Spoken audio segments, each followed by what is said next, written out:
क्योंकि अंदर हमारे सारे कमरे लॉक्ड है। आपको दिखेंगे अब सिर्फ 8 से 10 परिवार यहाँ पे बचे, जो हम 90-96 परिवार यहाँ पे रहते थे, 8 से 10 परिवार इधर टोटल मिलेंगे आपको। सब ने अपना सामान उठा के निकलने जा रहे हैं यहाँ से।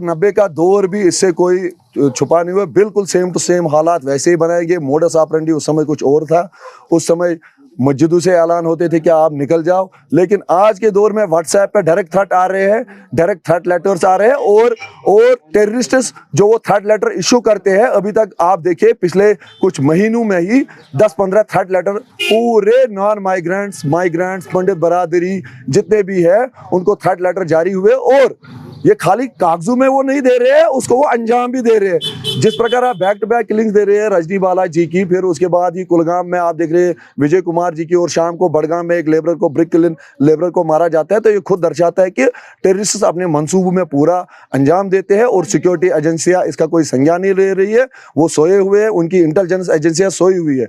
और आज भी एलजी साहब, ये अमित शाह जी गृह मंत्री जी की, माननीय गृह मंत्री जी की मीटिंग है, राज चीफ है उसमें अजीत डोवाल साहब है, एनएसए के चीफ जो है, उनकी आज मीटिंग है। हम आशावादी है उधर से वो कुछ बड़ा फैसला लेंगे ताकि हमें वो रिलोकेशन का मौका दे दे।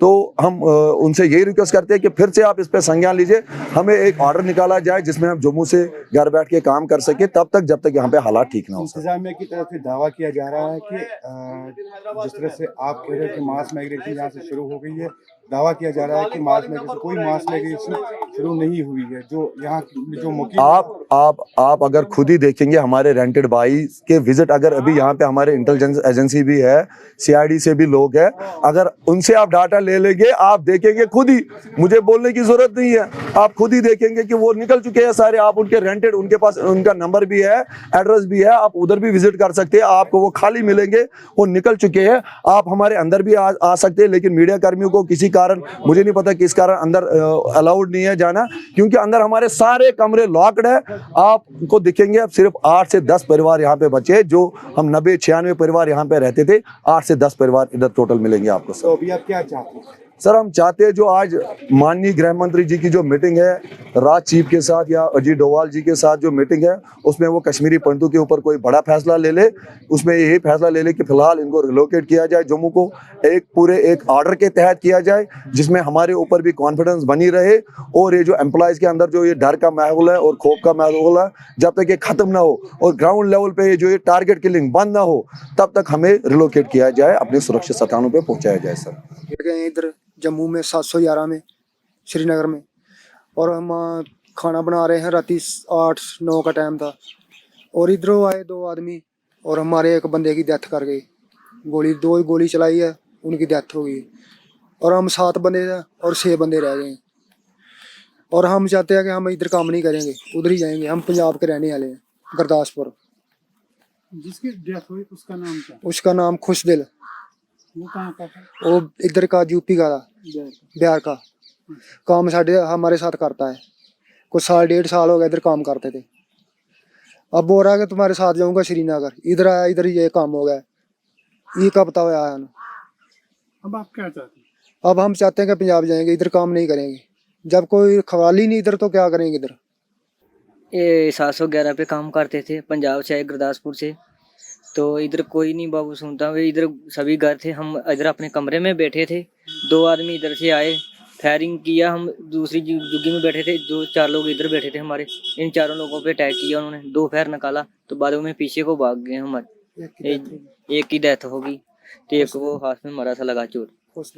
वो अंदर आए, क्वार्टर में ही आए थे वो लोग? क्वार्टर में आए थे सर। आप लोगों ने देखा है? मैंने तो काला कपड़ा पहना था, मेरे को देखा था थोड़ा सा, मैंने इतना देखा था, हमने सोचा कोई हमारा आदमी आ रहा है काम के लिए, बोलने के लिए, पीठ बट्ठा बन रहा है ना, पीठ में ये बोले भी इधर लगना है सुबह, तो हमने सोचा भी हमारा आदमी इधर आएगा, वो तो कोई आता नहीं है, तो हमने सोचा, देखा नहीं भी पूरा कौन था, मुंह बांधा था, काला कपड़ा पहना था उसने, हम सामने जुग्गी में थे बैठे। लेकिन एलजी साहब की जो मीटिंग हमारे साथ हुई, उसमें हमारे अक्रॉस द वैली जितने भी डेलीगेट्स थे वो मिलने गए।